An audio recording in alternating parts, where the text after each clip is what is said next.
What's going on, y'all? It's your boy B-Riff, man. We back with another video, and today I'm going to be giving my preseason award picks. This was a hard video to make, extremely hard. Um, I didn't feel confident about too many of these picks because it can go 50-50. It can go so many different ways. Um, I can say the only one that I'm confident about, let's jump right into it, is going to be my first pick, the rookie of the year, number one overall pick, going to Orlando Magic, and Paulo Banchero. Truly one of the best talents, pure scoring talents that we have seen in the game of basketball. Coming in, of course, I'm not going to say that maybe I should rephrase that, but a very natural scorer. I believe he has a very Carmelo Anthony-esque touch to his game. Except that he's not as polished from beyond the arc. But we've seen mid-range going into the paint, dunking it. He's a hybrid, of course, a hybrid. Carmelo mixed with it with a couple other guys. But he's Carmelo mixed with Wiggins would probably be like what I would say, because it's weird. He eats from the mid range. He's a beast in the paint. He's average at the 3-point line, and he's gonna have all the opportunity in Orlando to do what he wants to do. And next, sixth man of the year. Sixth man of the year is a hard one because there's so listen, the six-man position has become more and more vital in the game of basketball over the past couple of years. And it's not the typical six-man anymore. It's not your fast, shifty, quick guard anymore. It can be a lot of things. Malcolm Brogdon is a potential candidate. Christian Wood's a potential candidate. Tyler Hero's a potential candidate. And they all have three completely different play styles. And they all play three different positions. But my pick is neither one of those three because I believe that they're all going to have too many starts during the season to qualify for this award. I think Tyler Hero is going to bump up to the starting lineup. I think once we get past like 15 games, the Mavericks are going to realize that Christian Wood is going to be better in the starting lineup. And I think with Robert Williams out, the Celtics are going to run a lot of small ball against some teams. And I think Malcolm Brogdon might be the two guard in the small ball lineup. And my sixth man of the year, it's a hard one. One name that you probably haven't heard in these contentions, in these videos, is Bogdan Bogdanovic with the Hawks. After he was moved to the six-man position, I believe he played about 15 game sample size last year. He averaged about 17 and a half points. Is that enough? I don't know, because I don't know how much my number one pick is going to average, but I am confident it's going to be a little bit more. And my number one pick is going to be the sophomore guard out of Denver in Bones Highland. Out of VCU, we knew he was a pure scorer. We knew he was a bucket.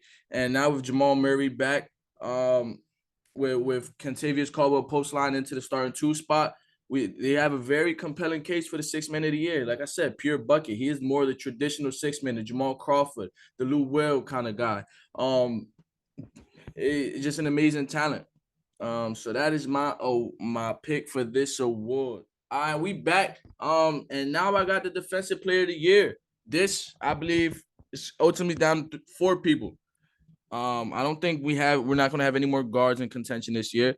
I don't think Drew Holiday is gonna push his narrative as much, or is gonna care as much about the regular season.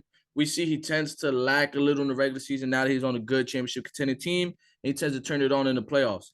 But my four players that is going to come down to is going to be Bam, Giannis, Gobert, and Ben Simmons. And my award, the award that I'm giving it to, is going to be that guy out of Brooklyn and Ben Simmons. I truly believe the most versatile defender in the NBA today. We say a lot of guys can guard 1 through 5, but not too many guys that we say can guard 1 through 5 can guard those fast, shifty guards. But Ben Simmons is the one. We say that a lot about Draymond, but he does get cooked a lot by the guards. We say that a lot about Bam Adebayo, but he can't guard guards as well as Ben Simmons can. But Ben Simmons truly the most versatile defender. He's put in a beautiful position in Brooklyn to succeed. He doesn't have to worry about offense. He has two of the best offensive-minded players in the history of basketball that by his side this year. So I'm just excited to see what he has what was to come of Ben Simmons this year. And next we have our most improved player. And truly, I believe Ja Morant. The NBA messed up making Ja Morant the most improved player. because everyone in the league knew that Ja Morant was going to continue to get better and better and better. Is the most improved player used to be guys like Paul George, who once Danny Granger left, he stepped up and he became the star. It used to be guys like CJ McCollum, who blossomed out of nowhere and was a 20-point scorer. It used to be guys like Giannis, who was a good player in the league and became a great one. Ja Morant was a second overall pick. Everyone projected him to be great. So to give him that award is just to say, oh, we're confirming that your projections have came true, which is not what the MIP award should be. So it's kind of hard to gauge what this award is to be. So I'm kind of giving my award based on what the NBA believes, and how the voters are voting now. But my award winner is going to be Tyrese Halliburton out of Indiana, an extreme talent, one of my favorite young players in the league.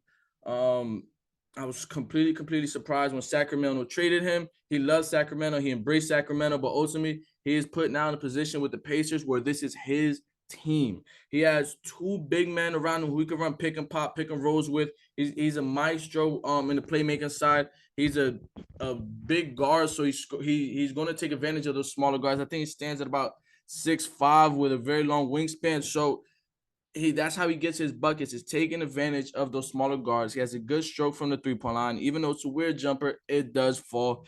And I truly believe he's going to be like a 29-5 player this year, which is more than enough to win this award.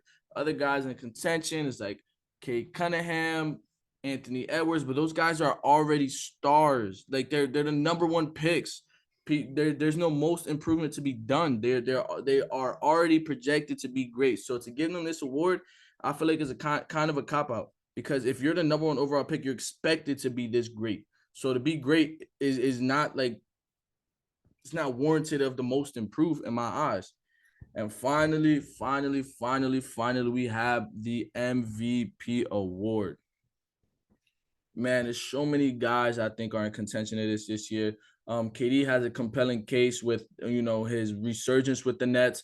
Kyrie's going to play the full season. Ben Simmons is going to be there. If the Lakers are good enough, LeBron has a case, the oldest MVP in NBA history. That that narrative is going to be pushed, because every LeBron narrative is pushed in the NBA. We have, I don't think guys like Kawhi can get it. He's a superstar. He's one of the best players in the league. But ultimately, he's going to rest a lot. He's going to make sure that he's managed. And I don't think he's going to have enough games this season to win the award. Which I think is kind of, I could recant on that statement a little bit, because we're seeing stars play less and less. Unless your name is Giannis, you're probably not playing 75, 78 games. And that's also the case with my MVP pick. And it's going to be the guy who is the running mate with James Harden and Joel Embiid. He's come close in the past couple of years. We're talking about 30 points, 12 boards, one of the best defenders in all of basketball. Another person who could be in contention for Defensive Player of the Year, but I don't think the NBA is going to hand out MVP and Defensive Player of the Year roughly in the same like couple of years spread that they did to Giannis. It doesn't happen too often. But Joel Embiid is dominant. One of the best big men we have seen since like Shaq. Like he's dominant, and I'm not qualifying those power forwards. I'm talking about traditional center. I'm not talking about Dirk, Duncan, Garnett. I'm talking about traditional centers. That is your spot. You play the five. We haven't seen something like Joel Embiid since Shaq. He is amazing, dominant, physical. And sometimes that physicality is his downfall because he tends to get injured. But when he's on that court, he is one of the top 6-5 players in this league. So that's gonna be my picks. I'm probably wrong on all 7 of them. Giannis could come back and get his second award, because we know that when it comes to regular season, that man does not play around. He is going to give you his all. He's going to play as many games as possible. He doesn't know what load management is. He loves basketball. He's going to play basketball as much as possible. The NBA is already pushing the Anthony Edwards most improved conversation, so he might run away with that award. Oh, Coach of the Year. Almost left without talking about Coach of the Year. Coach of the Year is going to be the former assistant coach for the Phoenix Suns, the current coach of the New Orleans Pelicans, and Willie Green. I'm very excited for what's to come in New Orleans this year. They have a full season with CJ, who is a very underrated playmaker. Brandon Ingram, who's also a very under playmaker. So I'm not worried about them not having a traditional point guard. They have an amazing defensive wing in Herbert Jones. They, of course, have Zion. They had Jonas Valanciunas, who's one of the most underrated bigs in the league. So I'm excited to see what Willie Green can do with this lineup. And that's my awards, y'all. One man weaving it, but don't expect this too long because when it comes to my basketball videos, I got my dogs joining me real soon. So expect it. This is B-Rib. This is Posted Up. As always, thank you for showing love. God bless. See you.